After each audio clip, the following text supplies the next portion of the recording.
You know what's harder to figure out than what not to do with duck lips is what to do when the song doesn't match duck lips. Like, there's no reason for you to have duck lips right now, so let us know how y'all like our new music. So we're trying out a new theme I song like it. today, y'all. What'd you I feel? liked it. I felt like I kind of did want your voice coming over with like when we were playing with it, when we said hello about the take a deep breath, Mhm. like take a moment to chill. Like Yeah, it's got a different vibe than our old theme song, but I like it. I Like, do like it. right? I Yeah, feel like it welcome to is the an invitation to pause, and that's what we're here for. That is why we right? hold this space, so we could talk about the wellness, how we do it. Right? How are you, my friend? Grateful. I know I say that a lot, but, we were talking about it before the show when life is lifing, it's like, yes, and I'm grateful, Mhm. so, yeah. What about you? Mhm. Same, same. Yeah. I am coming in today from Pittsburgh, Pennsylvania. I am here prepping for a retreat with one of our women connected in wisdom, Sheila K. Collins. Yeah, the She's award-winning. the award-winning. She's Yeah. doing her first, Art of Grieving retreat, and I'm coming to be a part of that with her, and, Beautiful. so I'm excited. We go to a really cool place tomorrow, and we're in the woods, and we are making art and doing interplay, and, it's gonna be awesome. Yeah. So, I'm grateful, and I'm Yeah. grateful to be here with you and, Yeah. episode 202. What? I know. Mm, It's gonna so be good. fun. It's gonna be good. You ready to do our intro so we can start our conversation since we have a little less time with you today? Right? Let's do it. I am on my laptop today, so I'm gonna do my best to be good tech-wise. Yeah, got you. Got you. Hey, y'all. I'm Shannon Mitchell, a Black millennial entrepreneur and Amazon bestselling publisher, author, and all natural product manufacturer. I'm a champion for your natural self care, sustainable business care, and overall intentional wellness. Hey, y'all. I'm Christine Gautreaux, a white social justice advocate, an international speaker, coach, published author, and dancing social worker who helps you upgrade yourself and community care. Together, we are podcasts rooted in the 8 dimensions of wellness and the co founders of the Women Connected in Wisdom community. And we like to get together every week for intentional conversations between us and special guests about how to be wise in business, relationships, and wellness. What are we doing? How are Right, we doing it? right. It's just And wellness, right? it's through the temperature changes. Yeah, all of it. Right? Yeah. I think it's during these times of challenge, right? If you're paying attention in the United States, a lot of challenges going on. And a lot of people that are struggling and Yeah. prices going up. I don't know about you in New Jersey, but here in Atlanta, like our grocery bills are like, what? Right. Yeah, and, like, New Jersey has been amazing, especially being in the Garden State. I see the difference in the prices of produce and things like that, but, Mm, definitely just came from Atlanta, so, yeah, been holding it down, right? right? Yeah, So yeah, so how do we do this in balance and wellness and the 8 dimensions of wellness? And yeah, I think that's I'm excited to have our conversation today, and I am excited to have our guest and she's got incredible expertise that we're gonna lift up and yeah. yeah. Yeah, like, today, y'all, we're talking about environmental wellness and owning your power, and when I think about that, I think about when I realized I was consistently giving my power away. Mhm. I'm hearing the stories of my exes and I'm like trying to not get worked up telling these stories. It's like, why are you so upset still? What part of it Mm. did you play? And so that's when I got to the part of um, why get mad when other people cheat on me when I cheat on myself? And Mm. not to ever justify it, right? But to, like, give that stark difference. Like, there's a lot of stuff I said I was gonna do that I don't do. And when I continue to, show up for somebody else and I'm not showing up for myself, I'm giving away my power. Mm. I'm spending money and helping people, and they didn't even ask you to be that nice. You're just giving because you think they need it and you There could be a system for that, you know what I mean? And so that's when I got more intentional about owning my power and, like Jenna Banks says, keeping that power tank full. Right. Mhm. Should you want me to read the definition of environmental wellness for Yes, our folks and please. how yeah. I was So just Women thinking about Connecting Wisdom, we talk about environmental wellness is supporting your good health by occupying pleasant, stimulating environments that enhance well-being.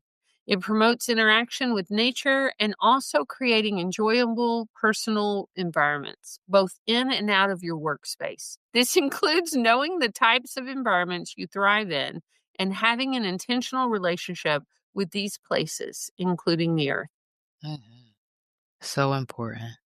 And so we talk about owning your power and how, um, do you know, it's crazy the world is and things that are going on in the world. I just think about what we talk about a lot is the non-negotiables. Before anything else happens, before anybody either does what they said they were going to do or doesn't do what they said they were going to do, did I stretch this morning? Did I do my devotion? Did I take my quiet time? And I've been playing with putting my gratitude at the end of the day. But the end of the day, writing stuff is not happening. You know what I mean? So I think I need to do it in the morning like I was doing it because it has I yet to kinda make like to do it both, honestly.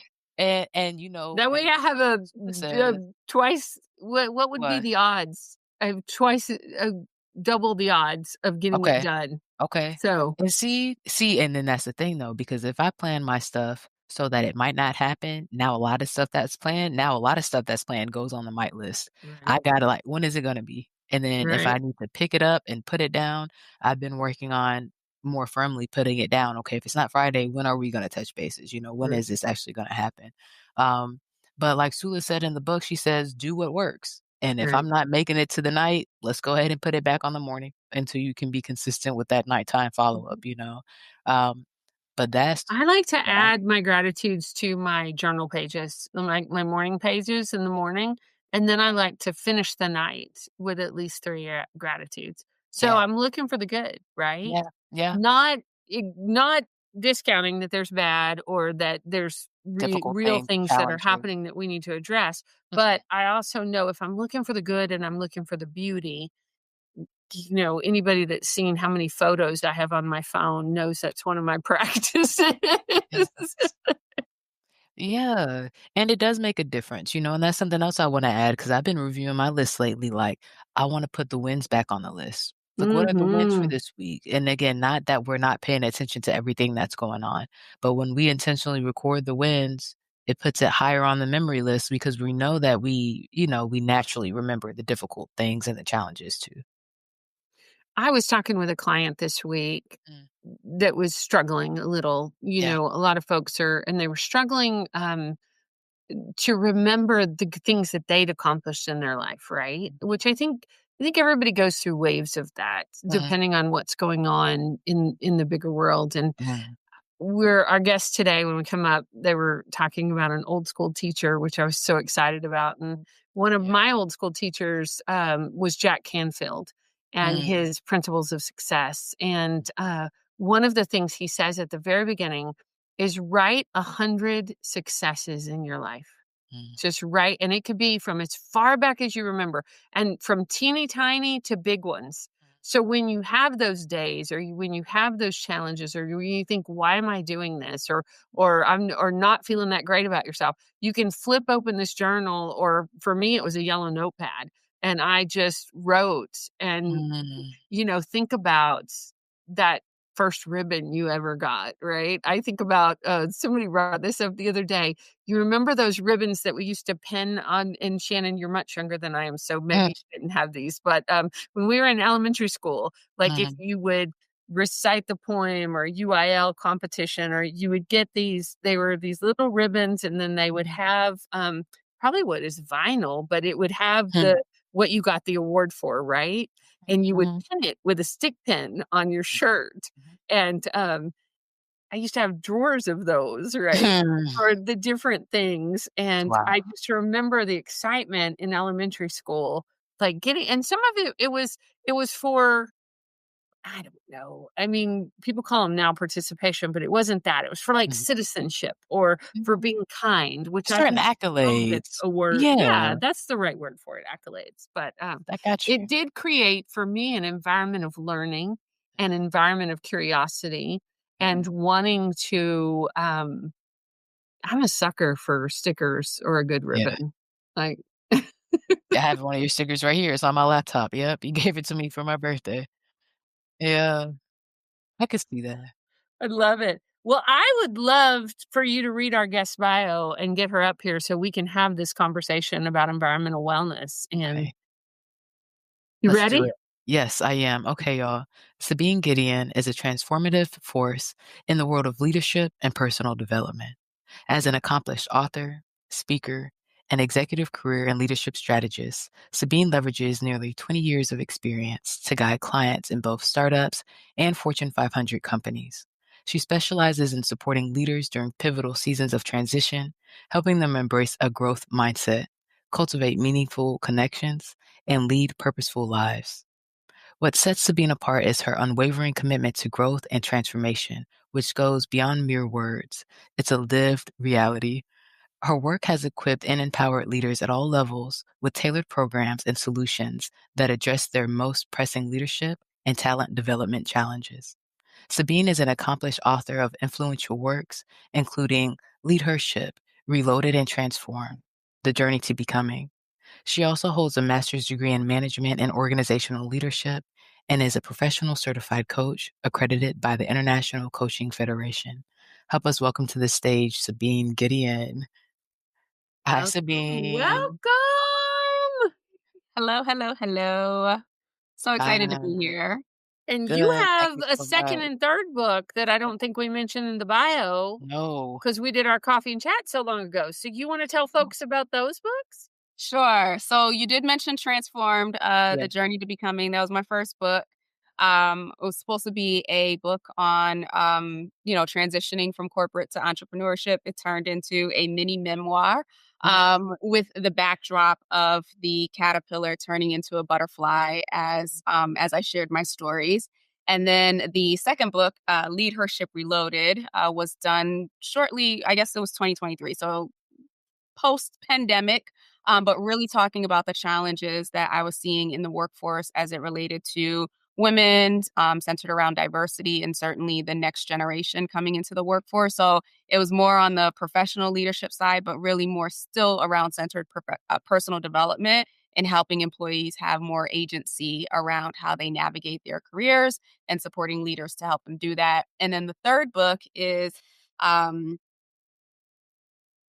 Attribute of Ascent. When I had to look back at it, I did a chapter in an anthology, and this is more spiritually based. And my chapter is centered around millennials and how millennials were navigating, and I feel like we were the forerunners, if you will, in terms of this next wave of whatever humanity is looking like. I feel like I think they called me elder millennial. I'm technically an elder millennial. The disrespect. I've heard geriatric millennial, and I'm refused to do that Wow. one. Right. So, if you look at it, we are the bridge between basically the old Mhm. and the new. Let's put That it makes that way. sense. Right, right. And so just speaking to the role that we have to play and how we have been opening new doors and pioneering. So those are the three books. Beautiful. Thank you so much for sharing. Absolutely. So important. So when you think about startups and Fortune 500 companies, what's similar in those 2 types of companies that people who are coming out of being an employee into entrepreneurship may not realize? You know, they may feel like it's such a far road to build the company that they want, but a lot of things are transferable. What would you say? Yeah. First and foremost, the biggest similarity is they all think that their business is unique. Mm, Regardless of whether the organization has been around for 80 years and it's a Fortune 50 or whatever, or it's a startup, everyone believes that their business is unique, but we know there's a blueprint. And right. every every Fortune 500 or Fortune 100 company started as a startup at some point, right? It's just a matter of building the systems, building the people. I think what the biggest difference is and what I'm seeing now with entrepreneurs and startups is, and this may have been the case back in the days of Rockefeller and Ford and, Mr. Penny and all of them who have these, gigantic corporations now. But there's a level of passion in terms of being able to make a change in the world. And again, not to take away from what the pioneers did. Where I'm seeing now is there's so much more information now. There's so much more that we have accessible to. I was listening to this thing earlier this week, and it was Bob Proctor was talking, Mm. right? And he was just like, there's more power in our cell phones than there was in the rocket that sent the initial group to the moon, right? So Wow. when you think about it, just from that perspective, like what we have access to, what we know, how we've expanded as humanity, the barrier to entry to start a business now is so low, right? Like you can literally Mhm. get on a kit and build up a website or a landing page, and boom, you're in business. You Um, can literally create it in your pocket, In your right? pocket, exactly. With AI now, all of the tools. I was just doing a workshop and just teaching people the many tools where if you don't have headshots, that's okay. Get your selfies, go on this site, and it'll build out these beautiful portraits for you, basically. And so I think today, because we have so much access, it is easier for us to start businesses. It is easier for us to get into the market, and it's easier for us to step into things that are going to make change and impact that happen more immediate than, let's just say, 60 years ago when they didn't have social media, they didn't have Right. the internet to get their word out, and so it took a lot longer. Mm. I think that's really exciting, Sabine. And I think the other thing, though, that comes up for me is because it's so accessible to people, there's billions of businesses and startups and people. So, how do you help your clients to stand out? Like, what practical advice do you give them as one tiny fish swimming in a big ocean? How do you sparkle? Yeah, that's a really great question. And I think if you're someone, and I'm referencing based on my experience, coming out of corporate, it was easy to be like, oh my gosh, there's so many people, so many coaches, so many people doing this, right? And so the natural tendency is we want to do the safe thing. So we start imitating in a way, right? What is she doing? Oh, she has these brand colors. I got to get brand colors. Oh, she's doing lives. I got to do lives, right? And so our initial step out usually looks like a mishmash of what 5 other people are doing, if not more. And I think what I've learned through my process is the more I got confident in this version of me, this identity of me, the more it was easy for me to be like, nope, I don't like that. Nope, I don't want to do that. Nope, that doesn't fit for me. And so I think for someone who is, depending on if they're early stages and trying to figure out, like, how do I make a name for myself? First and foremost, I say try all the things. Try all the things that everyone is doing. That's the only way we learn, right? When we were little kids, we didn't know that we didn't like math, we didn't like science, we didn't until we had to do it, right? And so try all the things and see what resonates with you. And when you find the thing that resonates with you, hold on to that. Even if there are, million executive coaches or business coaches, none of them are you. None of them are bringing the stories that you bring. None of them are bringing the experience that you bring. None of them are bringing the lived experience that you're bringing. And that's what's going to stand out. I was sharing before in the green room the challenge that I'm doing. That came out of necessity. And in my mind, I was just like, oh, everybody knows this. Like, this is easy. Like, this is not a thing. Until I did the math, I was just like, well, people keep asking me about it. There's a reason why people keep asking me about it. And then I chose to just lean into it and it's making an impact. But had I just stayed in that place like, oh, well, networking is easy, like anyone can learn networking or anyone can figure it out, I would be losing out on an opportunity to stand in a space and filling a gap that exists that I didn't even realize existed. Will you tell our listeners about your current challenge? Because it sounds awesome. Sure. So it's called the Cultivating Connections Challenge, and it's really centered around how do we leverage the connections that we have, so our network, to build that social capital. So I'm a big believer. I subscribe to Stephen Covey's 7 Habits of Highly Effective People, specifically around deposits and withdrawals. So if you think about it from the perspective of most of the time when people are reaching out to their network, it's because they need something, they're out of work, they're trying to get referrals, whatever the case may be, and that's where it falls flat, and that's why networking has such a bad name.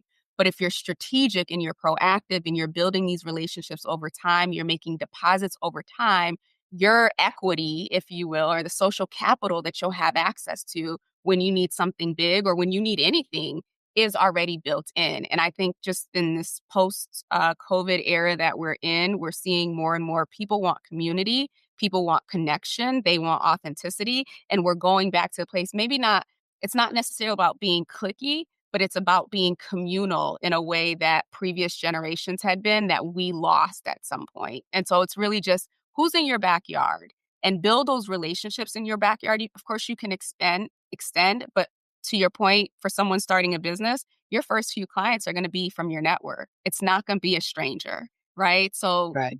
what is it?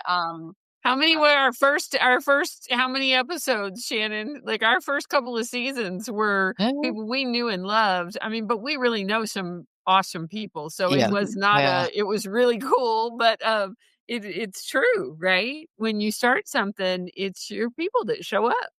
Yeah. Yeah, Yeah. yeah. And so many people don't even I've talked to people like their family doesn't even know what they do, right? So think about who knows, likes, and trusts you. Like it's your family. They may not be your clients, but they can certainly be the one helping you get the word out. Well, and I always think about that old school rule of the 3-foot rule. I can't remember who I learned it from years ago, but it was talking about most of the time we don't tell the people that we could touch about what we're up to, right? We think we have to tell the other people. Hmm. But if we're talking to and being in relationship with the people that are within 3 feet of us, that we meet at the grocery store, that we're at the park with, that we are our neighbors and our friends, it's powerful to build those relationships for so many reasons. Hmm. Absolutely. So when you think about relationships and owning your power, Sabine, what comes to your mind with the work that you do?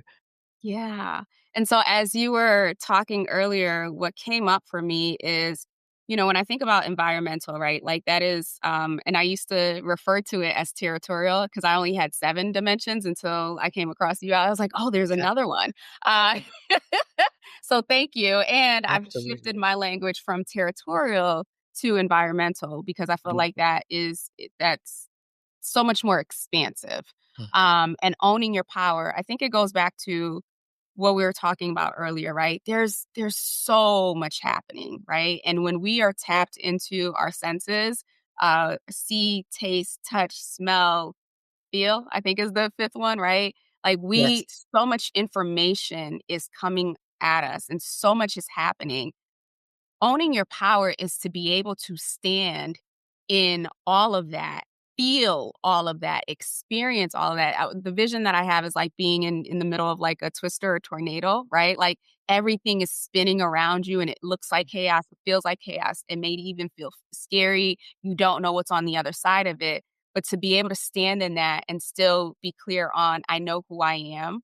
I know that right now I may not have control over what's happening outside of me, but I will make it through this, right? It's a mindset. Owning your power is a mindset. It's an inner belief and conviction in who you are. And it's almost tapping into that memory of I've been through hard things before, right? I know what challenge looks like. I'll get through this. There's another side. At some point, the storm is going to stop, and it'll be clear enough for me to move on to the other side. I love that. And what I will say to the people pleaser, like the perfectionist listening too, right, is also because you can believe all those things and own your power and still give it away, Yeah. right? So also you holding on to your stuff and being able to support the people who might need help while not losing yourself. Hold on to yourself too, you know? So, um, I love what you said about the storm. That's how I felt as a kitchen manager in the restaurant. All this stuff is going on, but I got you guys. We'll make it through, you know, like Mhm. superheroes at the end of the day. But, Yeah.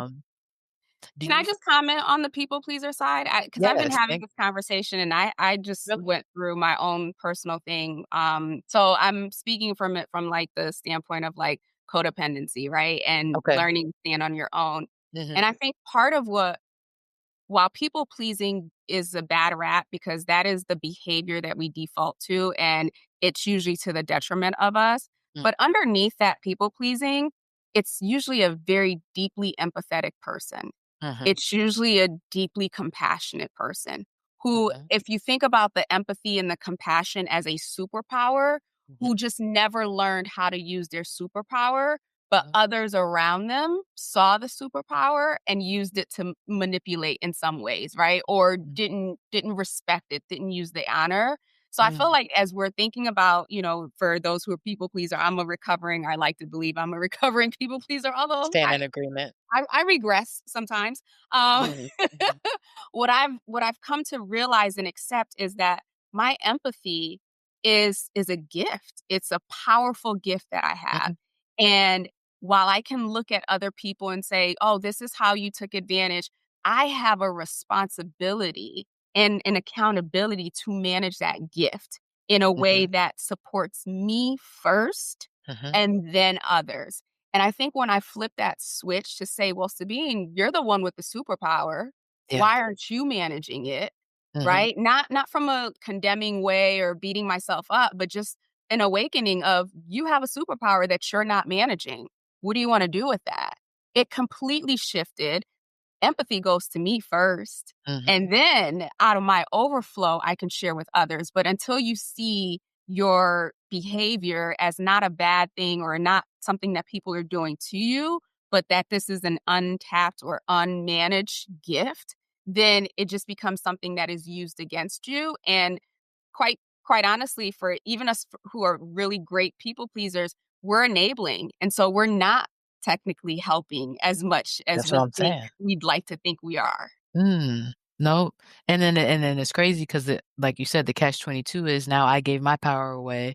You are and your development is undercut, you know, so nobody's win now, it's lose-lose, and we're getting nope, and so, I love conversations like this, you know, because I feel like even though we may be used to saying a certain thing and we might struggle with feeling guilty about it, it also feels kinda good to, "Oh, I can breathe first. I can." Mhm. Yes, you can, it's Mhm. okay, and they will also be taken care of, it won't fall apart, the world won't burn, you know, the world won't stop spinning, the building won't burn down, and you'll go back stronger, you know, and that's why I'm so excited to be on episode 202 and be continuing to lift up resources like yours, because you know, I've been thinking a lot about it with the DEI, um updates, let's say that updates this year, you know, and it reminds me of a conversation I had with one of my professors when I was in undergrad, and I graduated 10 years ago now, right? So I think about where I would have been in my career because I said, Professor Benjamin, I don't know what I want to do. Do I want to go to the medical field? Do I want to go to law? Do I want to go to education? Do I want to go to hospitality? Like, what do I do? You know, he was like, well, you can work inside the system or outside of it. And I Mhm. think about where I would have been in education at 10 years, where I would have been in the medical field at 10 years.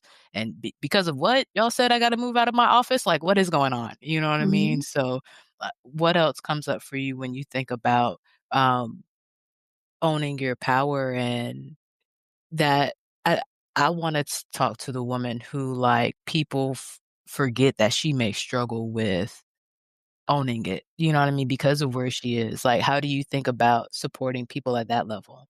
Yeah. That's a really great question. The strong friend, right? The one Yeah. that people just assume have everything together and they don't need anything. And quite frankly, they've been conditioned. I see it, and I'm speaking about me clearly. Mm. Uh, I'm a but it strong friend too, becomes yes, this yes. this conditioning that you have to figure it out. And I think that goes back to, you know what, we don't spend enough time, like you were talking about education, right? Like I've Yeah, all the education, all the certifications, yep, got them, done it. yeah. We don't spend enough time about learning about us, right? We don't spend enough time learning about our our superpowers, our abilities, right? We know the things that get us clients. We know the things that get us pay raises, right? We know the tactical things like that, those external things. But what are those things about us that people come to us that we don't pay attention to? So I do this exercise with a value assessment, right? And so your skills, your knowledge, your opportunities, and your strengths. And Hey, y'all, this is a great place to take a break, take a deep breath, and hear from our awesome sponsors that make Women Connected in Wisdom podcast possible. Shannon, we are so grateful that Shayla Glow is the sponsor of the Women Connected in Wisdom podcast. And I wanted to take this moment to ask you, when you think about the people who use Shayla Glow, who are we talking about? That's a good question. I think about three groups really. One, the group that's removing hair, right? So whether you're using laser hair removal, waxing, shaving, you got to make sure that you're putting back what you're taking out. The second group, I think about those with dry skin and the problems that might cause, right? The scars, itching, burning, whatever the situation is, you definitely need all three steps, right? The exfoliation, making sure you're taking the dead skin cells off, the oil, putting in the moisture, and then the shea butter with the aloe, sealing it, helping you heal. Those things help both groups, right? And third, for the third group is those with chronic illness. You know, the story is personally from cancer and different diseases that our population is dealing with on a daily basis throughout families as individuals. So I'm thinking about my mom and my grandmother and those around me with the same generational ties, right? And what positive, healthy habits we can start to make sure that we're maintaining our wellness, especially because the skin is like the cape, the exterior, the shield for your immune system. So with COVID, we have to be intentional about covering ourselves. And those are the groups I think about. I love it. And you know what else I love about your product? It's all natural, handmade, Yes. and it smells great, y'all. So, Yes, esthetician yay. tested. Yes, esthetician tested and approved. Yes. Yes. What about you? When you think about your company, what groups of people do you think about? Well, you know, I work with individual coaching clients, I work in community classes, and with corporate teams. And with all of them, I use a strength based, embodied approach to help folks connect with themselves and access joy, reduce burnout, and build resilience. You know, especially during these times, I think we need it. I think we need all the hashtag partnership power we can get. Yes. your knowledge, your opportunities, and your strengths. And oftentimes, especially women, we discount the things that we do really well because, again, it's the assumption that everyone does this, or I just figured it out, so I figure everyone else knows it, right? And so the I call it a brag book, but I love the way that you describe that list of 100 things. Yeah. Sometimes we uncover what we're really good at when we look at those wins. I used to have clients do 25, so 100 Hmm. is beast mode. Yeah. Uh, but I call it that brag book, and it does two things. When you're writing it down, it gets you back into that frequency and that reminder and that state of how you felt when you had that win or when you had that Mm, experience, right? So mhm. gratitude does the same thing. All of these Yeah. things are just about lifting our capacity. Mhm. Two, there are clues. There are often clues. The things that you've had the multiple wins in, you'll probably see a theme of, oh, that was for this. Oh, and this was for this. Oh, and that was for this, right? And so as you're looking at these themes, you start to notice a pattern, or you're likely notice a pattern that, wait a minute, I'm really good at that. Or why did I stop doing that? That might be something there. That might be a business opportunity, or that might be a business idea or a new hobby or whatever the case may be. And then three, having that brag book so that you can go back and look at it on those days where you don't feel like your superpowers are working, or you Mhm. don't feel like, or life is lifing, like we said before, and you need that boost. And so I think we've been so conditioned to do the thing, check it off the box, go to the next thing, or climb the next mountain, that we forget that there's that space to pause, to breathe, to reflect, to sit in who we are, what we've done, sit in the power that we've gained in that time, before we jump to that next one. So hopefully that was Ooh, I helpful. love that. Like everything you said, I'm over here looking up resources that we can put for our show notes for our people. Do you know, Sabine, you were Mm. talking about values. Have you heard of the values deck? Yes. Okay, because I love it. I use it with my clients, and I took it on vacation with my husband and I, which was hysterical because Mhm. we've been married 31 years, and, he got so nervous because he's like, "Is this a test?" I'm like, "There's no right or wrong answers." Mhm. And he was like, Well, "But what if I don't get it right?" It's like, "Babe, I just am it's okay. curious, like, where are Yeah. you in this moment?" It was a big Yeah. birthday milestone for him, and I was like, "Let's look at, like, what's really vibing for you?" Because in that deck, it's what do you value the most? What do you value, some of the times, and what do you not value at all? And, so it was fun. It was a fun exercise, and, it was fun to revisit even as a couple, like, not on business, not on anything, just where are we in this moment together, individually and together? What are we valuing at this stage in life? And I also wanted to circle back to when you were talking about codependency, because you and I have been throwing out resources that we get each other excited. But Melody Beatty's Codependency Mm, No More, old school. But one of the things that I had on the back of my toilet, because that's where all the good books lived, because that was the only moment I could read, right, when my kids were young, was The Language of Letting Go. It was a daily reader about basically letting go of codependency, of people pleasing, of it's still one of my favorites. That if I find myself slipping or I find myself, wait, why'd you do that? Right? That's an old pattern of behavior. That's not how you've been walking in the world. I pull that out and just remind myself because I found it to be an incredible tool to really be centered about our superpowers for ourselves. I love the way you frame that up. That yeah. when people are people pleasers or codependent, they tend to be really empathetic and compassionate folks. Yeah. So I love It that. reminds me of if you have you watched Captain Marvel? Mhm. Okay. I don't know if I've Um seen it. yeah, I have to watch it once a quarter just because it's Okay. me reminding me, right? And so Understood. Captain Marvel, I wasn't familiar with it before, but, in watching it so basically she was a fighter pilot and, like, got shot down, and there was, like, some radioactive thing or whatever, and she got these superpowers. And this alien planet that she landed on or whatever, they found her, they took her in, and they taught her how to use the powers basically, right, through training, but they were using her as a weapon against these individuals who they told her were the enemy, Mhm. right? And so she Got it. spent most of her life using these superpowers against quote unquote the enemy as Right. a way of protecting herself until something happens and then she realized that oh wait no these people weren't the enemy, they were the good people, and she had to learn how to control that. And that's how I see it. It's almost like we come into this world with these unique superpowers whatever they are, and depending on the environment that we're in, right? Like we start to use them in a way or we don't use them until we're forced to have this like moment of reckoning and saying that, wait a minute, I have the superpower. I can use it for good.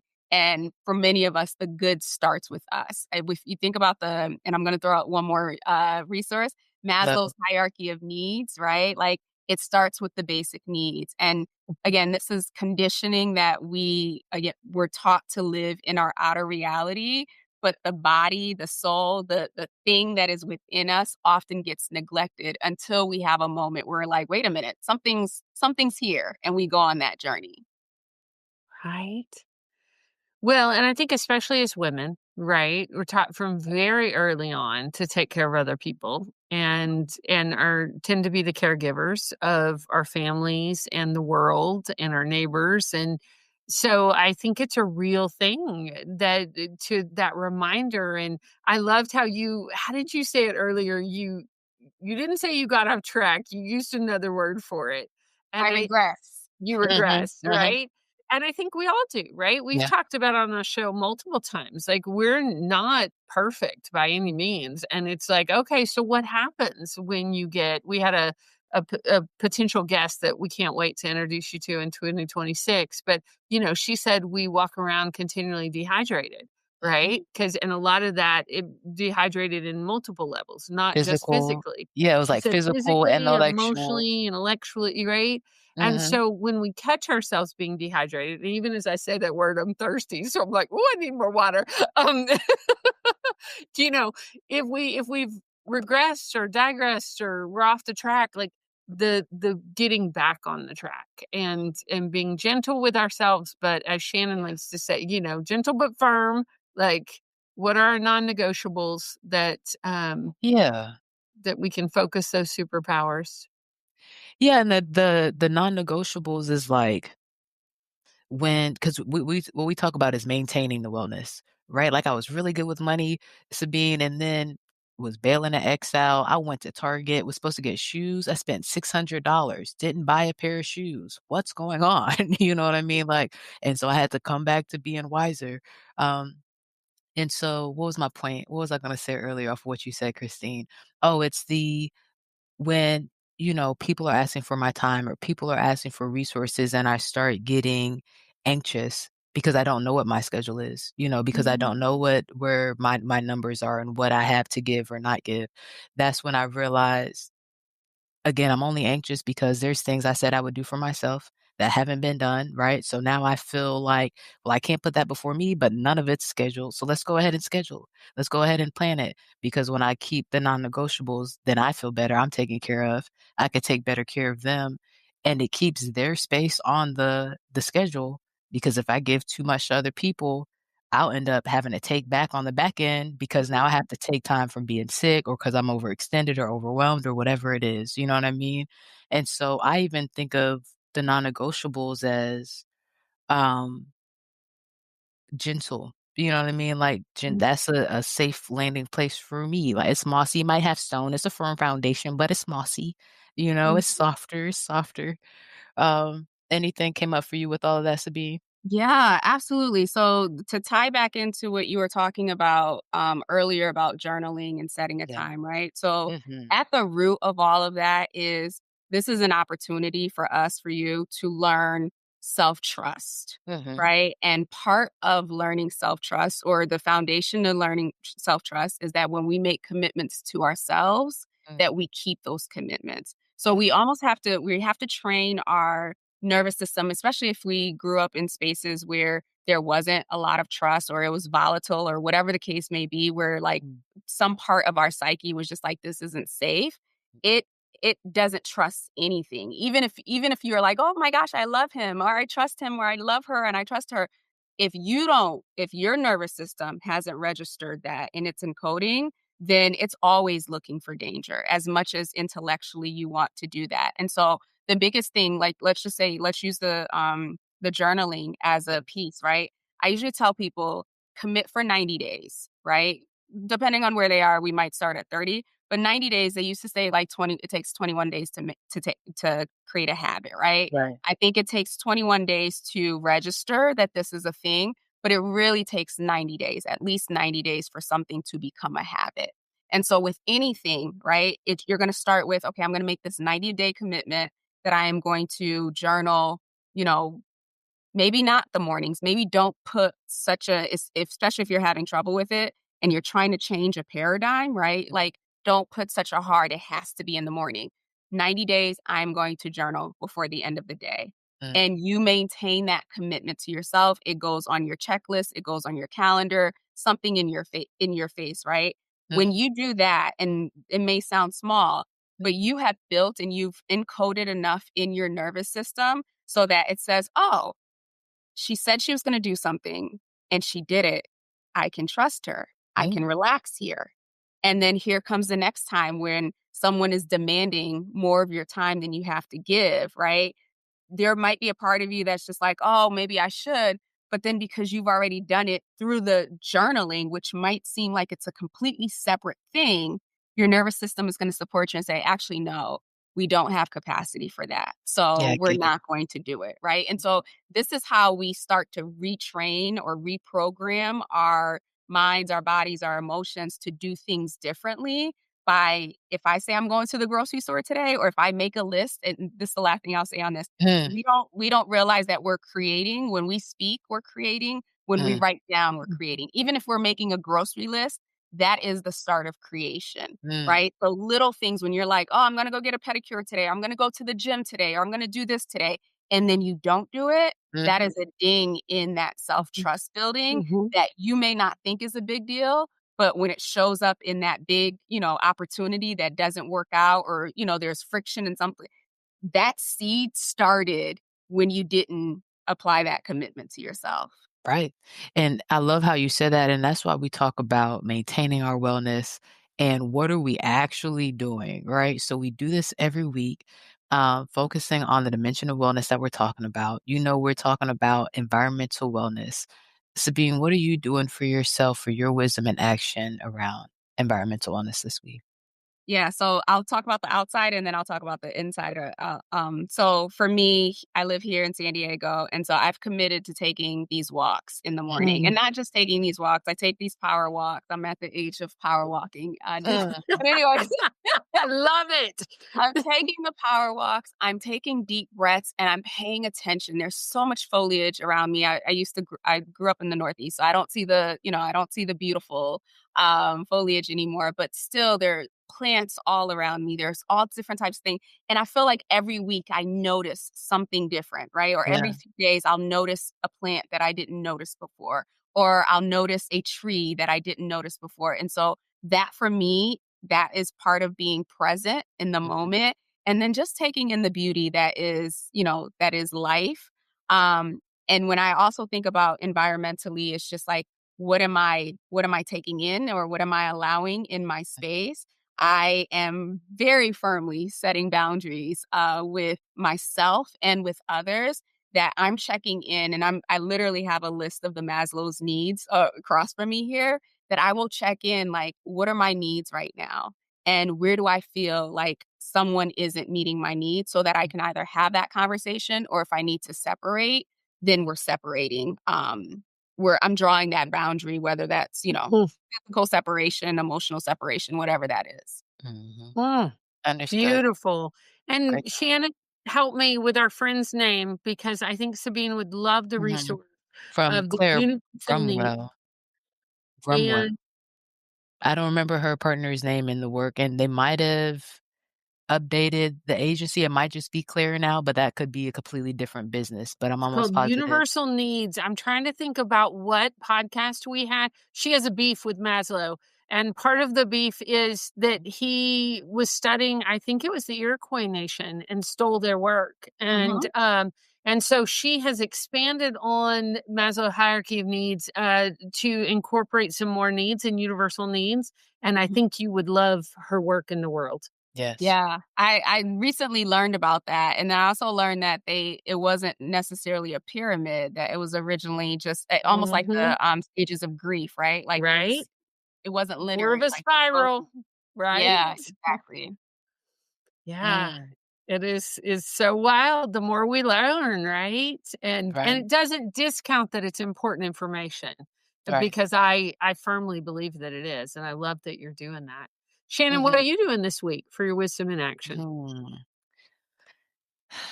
I love the morning power walks. I hear you taking in the beauty. Mine is, and I have definitely been doing that too. Um, what I will still say though is taking big breaths.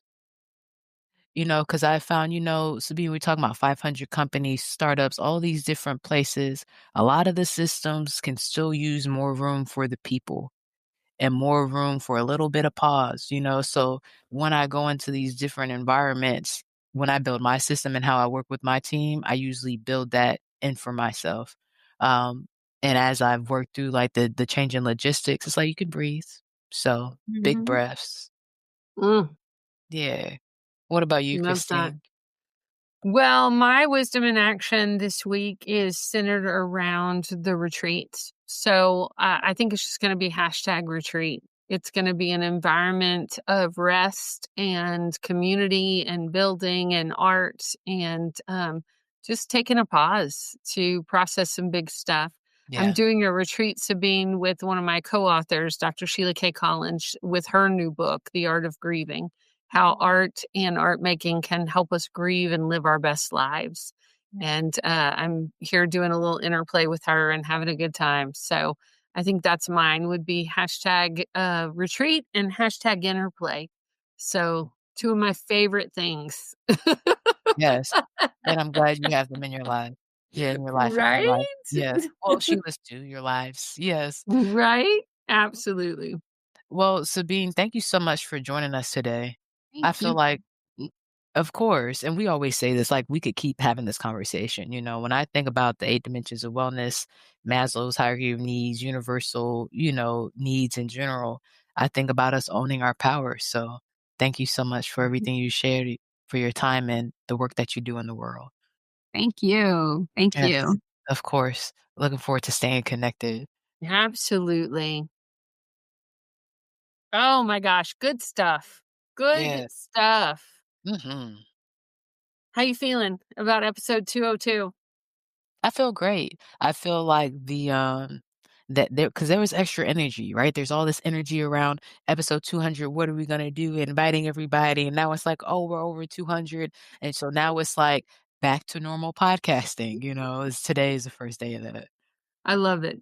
I Uh, love it. what What a about you? great guest to kick it off with too. I know. And I Owning wanted to your keep power. talking. I know we're going a little short Oh, today, I know. because I'm traveling, Got a but, party to go to. I wanna have a further conversation, and I may wanna invite Yeah. Sabine back to Okay. talk about, 'cause I wanted to talk, and we ran out of time, but about folks on the spectrum, and a lot of my clients who are ADD or ADHD, right? Habit building is really a struggle, because of their neurodiversity and neurospiciness. So, talking about that. So, before we close, I just wanna give a shout out to some of my folks that listen, knowing that even if you can't make it 90 days, like, Yeah. do what you can and keep trying. Yeah. So, I love that. I think that's fun. But anything else we wanna shout out before we close it out?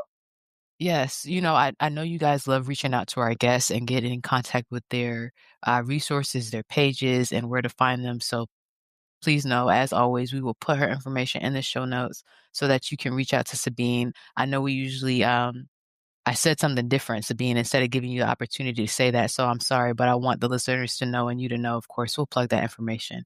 Make sure you guys have everything you need. And y'all, if you haven't already, follow us on Amazon. I know we usually say YouTube, right? So if you haven't subscribe there, but follow us on Amazon because we have the audiobook for volume 2 coming out. And I'm excited about the backdrop of where we are in the world and these stories that you get to listen to. So there, Mhm. I know you've been waiting. They're getting ready to come out. Go follow us so that you'll get the updates, and we'll keep you posted as everything progresses. Right. Yeah. Absolutely. You have All anything right, else? friend. I Alright. am so grateful to be in connection as always. Yes. Alright, y'all. See you live at 5 for episode 203 next week. In the meantime, be well, be wise, be whole. Peace. Peace. Thanks for listening. This has been the Women Connected in Wisdom podcast. On air live on Wednesdays at 5 p.m. Eastern via Facebook and YouTube. Be sure to like, share, and subscribe. Be part of the conversation and get connected at womenconnectedinwisdom.com.